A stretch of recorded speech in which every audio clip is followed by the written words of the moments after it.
all to the first ever Transformers fan experience in partnership with Universal Studios Hollywood. I want to also thank all the individuals and teams that put this on. The Universal Studios team has been awesome, so a round of applause for those guys. So after this, we're going to have a lot of fun, several more hours in the park. I do want to say you have a special panel here that we're inviting you to. We have a lot of special guests that are going to share a lot of great things with you and really celebrate this band's brand. So, we're going to welcome them up to the stage now. First, I'm going to welcome up from the marketing team of Transformers, Mark Weber. All right, Mark Weber!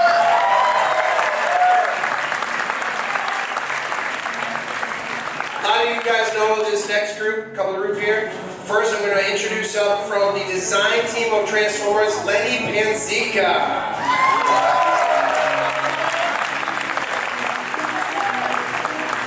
Another beloved Transformers designer. Next up, Bill Walker. Bill Walker.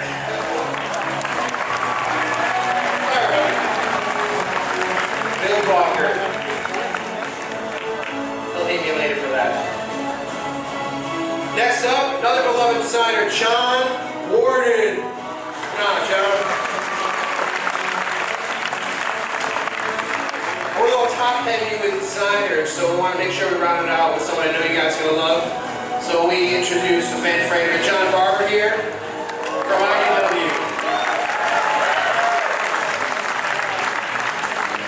So we're having a lot of fun here, share a lot with you guys, but before we get into the action, I'm going to hand the mic over. There are 2 robots from the Pantheon and also 1 human who's really dedicated a lot to the Transformers lore and the Transformers movement that we see so strongly here tonight. We actually reached out to some of our strongest websites in the fan community to help us cull from the thousands of characters down to 5 nominees for the Transformers Hall of Fame, which we posted up on our Facebook site, which has over 1 million likes. Thank you very much.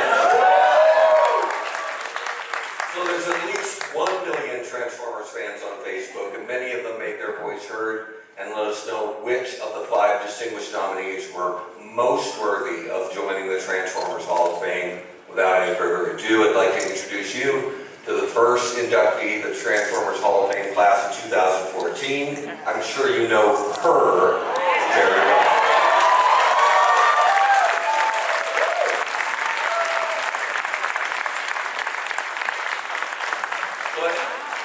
Everybody likes RC, dating back to the original movie where we first got to meet her. Of course, the fembots or female Autobots are getting a lot of puff right now, a lot of good run in the Windblade comic over from IDW, and just there's a real groundswell of what's going on with female characters in our brand, female fans of our brand, and RC going into the Hall of Fame this year is really symbolic and it makes a lot of sense.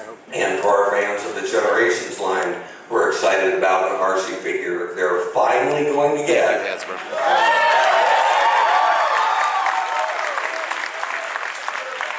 Please come by the grand panel tomorrow morning. Hasbro's going to give you a special look at an upcoming figure that I think you'll all appreciate. So, again, credit to RC and thanks to the fans for voting her into the Transformers Hall of Fame. Like I said, 2 robots get in every year, and so there's always 2. RC goes in, and another character who you met in the movie back in 1986, a guy who's known by many names, including...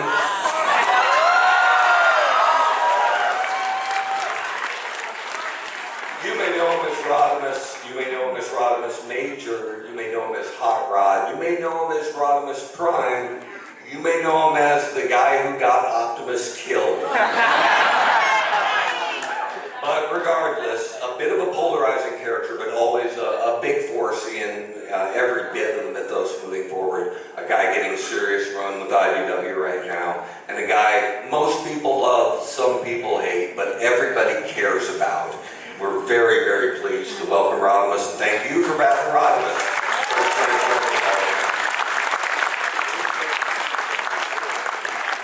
The only disappointment at all with that is that Rodimus and RC could not be here tonight to accept their trophies, but we are always happy to have a human inductee to the Transformers Hall of Fame. And while we move on to that portion of it, I'd like to introduce my friend, Bill Pauker. So I'm gonna stand for this one. This is a special one. So for our human this year, one of the things we as designers really take to heart are the visuals of Transformers. But another key thing for us is the audio, the things you hear when you see Transformers, the music that you hear. And when I think about music and Transformers, there's only one person to induct this year, and that man is Stan Bush!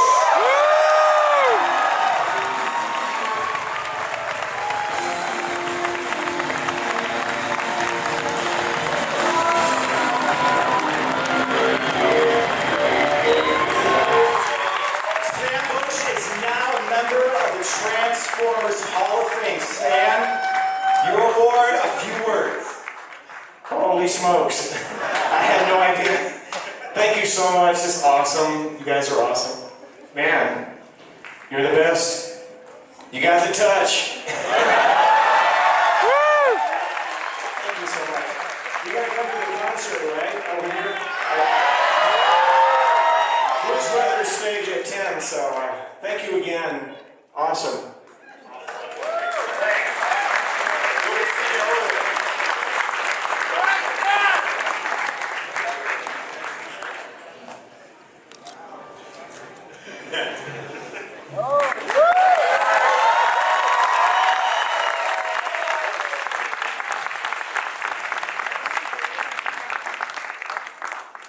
As he makes his way over to the stage to rehearse, I feel like the show could end with that, but we won't let it.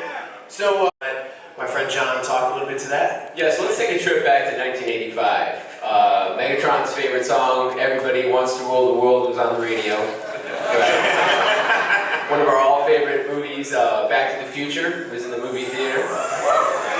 And our favorite toy, Grimlock, made its toy premiere. Now,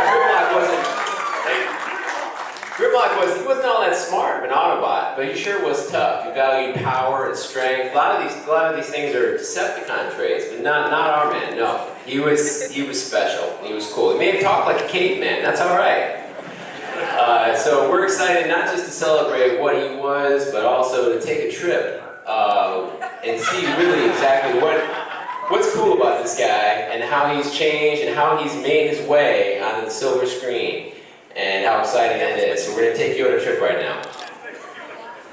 So as you remember, the Autobots, Ratchet specifically, they made these guys. That's pretty cool, right? They made them, and they made them out of ancient dinosaur fossils, and you know, the rest is history. So let's have a look.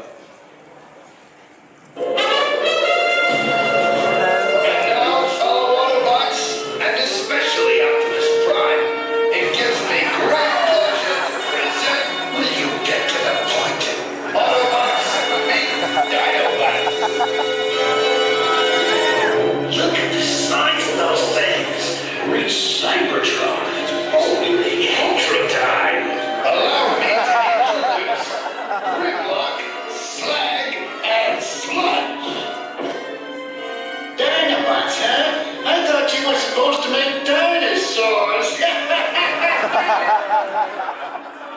Dinobots, transform.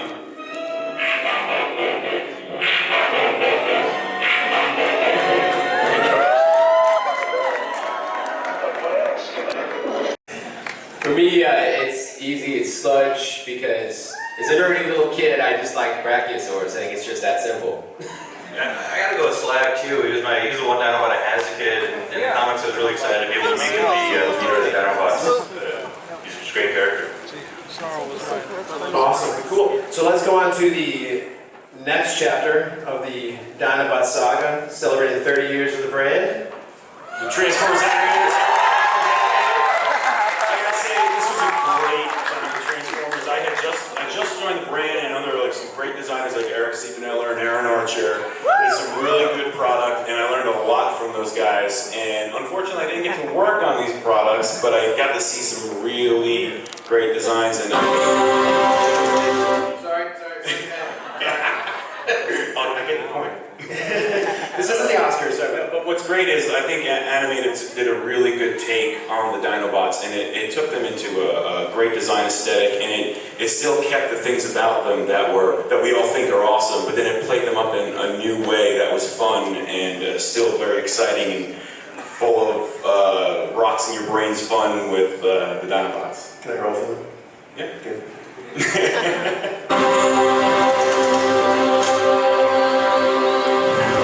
Cars and trucks bad. Nature good. Stupid nature. Come back and fight like Dinobot.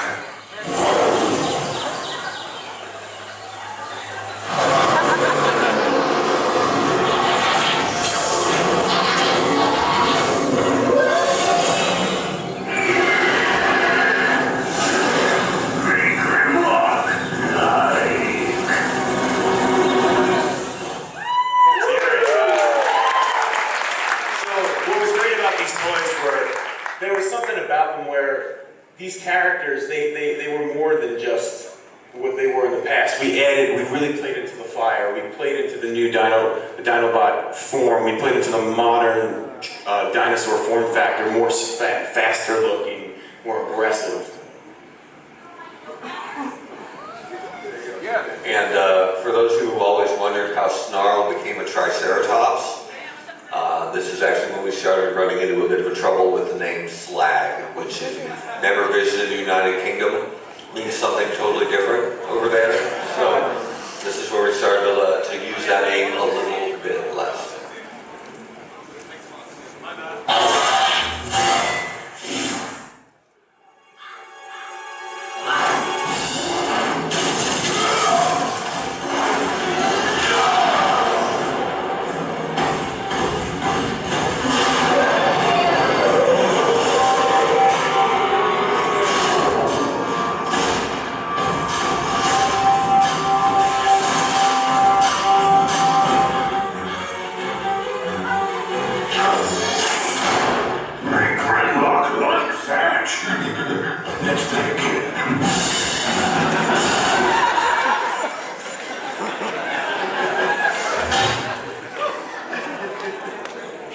So I mentioned it earlier, the toys, you know, we really played up into the fire aspect of them. They're sleek, we played in different form factors. And you can see it here, like each character had like a club, a fire club. Like Swoop had the mace with the lava inside of it. And of course Grimlock, we really went deep in there and we gave him the sword that emits fire.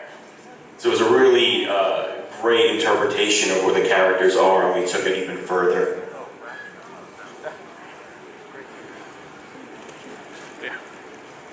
Alright guys, another round of questions. So what were you working on back in 2008 when Animated released? I think, Lynn, we got a peek of what you were doing, but Mark, if you can start out. I was working at a much smaller toy company and waiting for my call up to the big leagues. I had a peek into what was going on in Transformers, but I think at the time I was working on Spider-Man animated. I was working on a line of animatronic dinosaurs. I was working on a little brand called G.I. Joe. I was editing Wolverine comics. Awesome. So the next chapter. This is about the time that I came on to Transformers. When I came to the comics, one of the first questions people asked me was, where are the Dinobots? When are the Dinobots coming back? And I was super excited. And I think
there are a couple things I thought were really exciting about the Fall of Seibertron version of the characters. One is that the way it delved back into the origins of the Dinobots and kind of brought in some of the elements that were in the Marvel comics, which gave them a completely different origin than it was in the cartoon where Shockwave was more involved.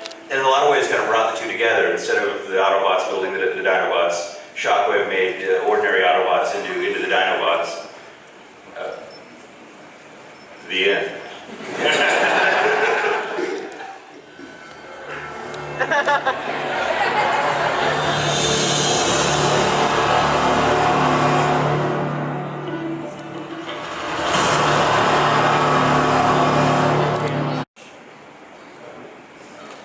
So we got Grimlock.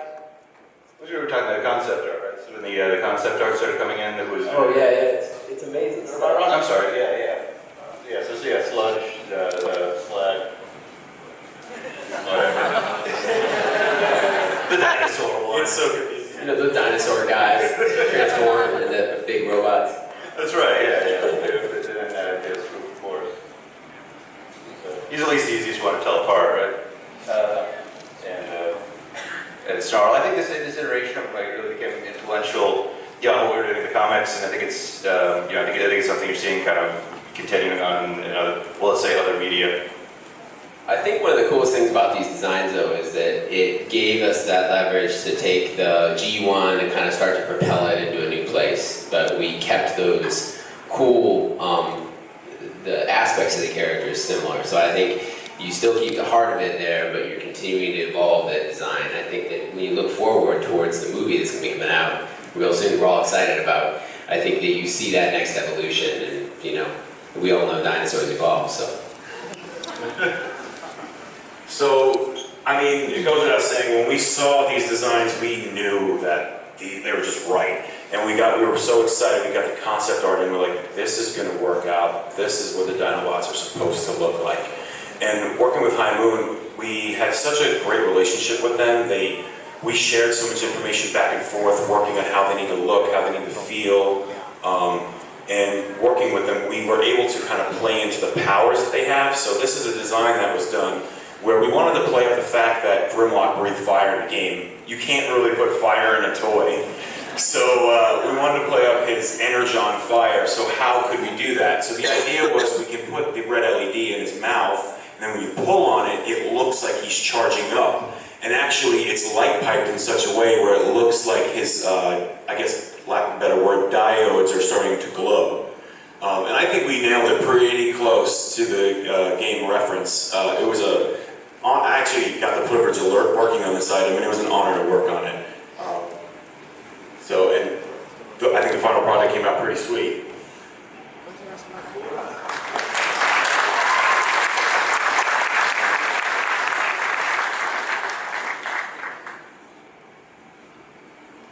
I think you answered that one pretty well. You jumped ahead. I couldn't jump away. I wanted to keep the air going. I got excited. No problem. It's good, man. All right, so, of course, John, you hinted at the next chapter, Age of Extinction.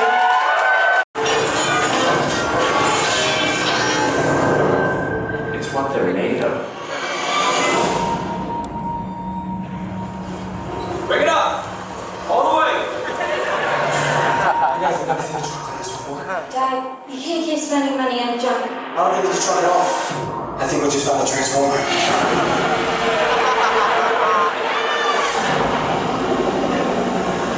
Let me ask you this once.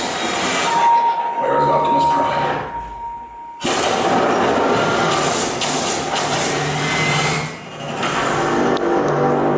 After all we've done, humans are hunting us. I fear we are all targets now. What is that?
like I was saying, he's a walking tank. Incredible. Slug Slug to me is I think I mentioned before, he's like a charging bull. And when you look at even the toy product, those swords that you can plug into the sides of him, that was intended to picture him doing a charging attack. Not only can he take stuff out with his horns, he's going to take anything out that's flanking him on either side with those swords. Yeah, all these guys are fast too. I think that's a big thing that we haven't even touched on. Is like in the movie, it's like everything about these Transformers films is fast. There's lots of energy, and you guys rode the Transformers the ride, I'm sure, right? Hey, what amazing experience. But it's fast. It comes at you fast. These dinosaurs are coming at you fast, and I think that's important too. So, you know, Strafe, Snarl, these guys they're intense. Snarl to me is he's a suit of armor. All those plates on his back, those spines. Bladed armor. Yeah, bladed sharp armor. You take them off and they become weapons for him. So it's using things that are inherently there in the dinosaur's design and just making sense out of it. On Strafe it makes sense. He flies, he's gonna have the weapon that flies, so he gets the crossbow. It's just making those connections that are logical. So why stop at 5 Dinobots? You can figure Dinobots are awesome, keep them coming. So Scorn has turned out to be a big fan favorite. We thank you all for being so excited about this guy, because we are too. He's awesome.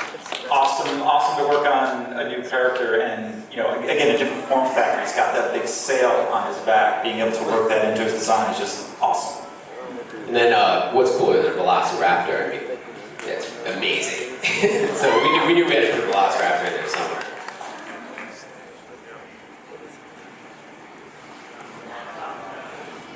So these moments come alive on screen. I think you guys are starting to see it already.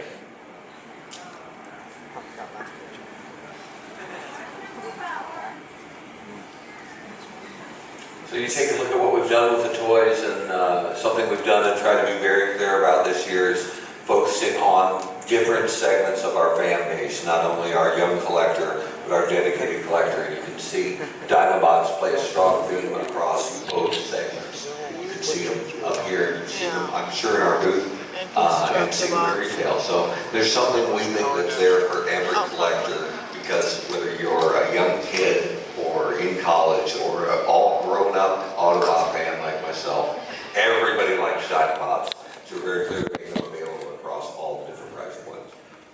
And you guys might have seen this guy in the booth. This is Stomp and Chomp Grimlock. He's giant, he is amazing, he's got this really cool chomping feature, and you're able to put different figures on his back, and you change his lights and sounds, and the big guy, and it's really fun to play with.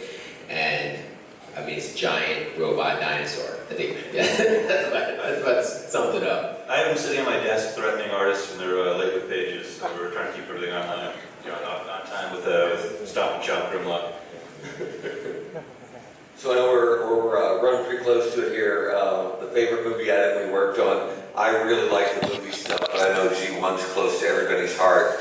I'm sure you probably saw what we're going to have at San Diego Comic-Con in a couple weeks. Cool new movie Dinobots, great G1 deco. Put them together and get Matthew Reinhardt to make a box that opens up into the Ark crashed into Mount Hillary. Very cool item. And on display at the Hasbro toy booth. So make sure to come by and take a couple pictures. Just don't put your nose on the glass. I cleaned up a lot of nose marks today. That's kind of rough. I have to say, Dino Fire Grimlock for the Constructibot line. I think that the item he's a giant version of Grimlock, and he's just a great item because he brings so much more customization to the Constructibots line. For me, it's definitely the deluxe Dinobots, not only to do the movie versions of them, but to do the item that Mark mentioned, be able to dive back into those guys and assign G1 colors to them, a G1 deco scheme. It was the coolest thing in the world to invent the color palette that they currently have, and then take the inspiration of what we know as a classic and give it new life. For me, it's definitely a tie between Sludge, which is a great realization of my nerdy childhood favorite Transformer, giving him weapons, making him a cool revised version of that thing I loved as a kid, but also the Stomp and Chomp Grimlock, which is able to really capture the energy and size of that big Transformer that I think is captured everybody's heart right now. It's awesome. For me, it's not directly movie related, but we're doing a direct-to-motion comic that I wrote and Olivia Ramondelli drew for Made-Fire Comics. It heavily involves the dinosaurs, and it wouldn't have come about without the movie, I don't think. So I was really excited to use the Dinobots again that way. Awesome. Thanks, guys. So that wraps up our panel. You guys may have seen some of these. So we are running, it's about 9:45 now. I want to make sure everyone has enough time to get over to see Stand Bush and rock out. So we're going to send you guys out with a few fun little animated videos. So don't step on one another on the way out, but enjoy these. Hang out for a few if you want. Make sure you get over to the concert. We'll see you guys over there. Thank you guys for being awesome fans.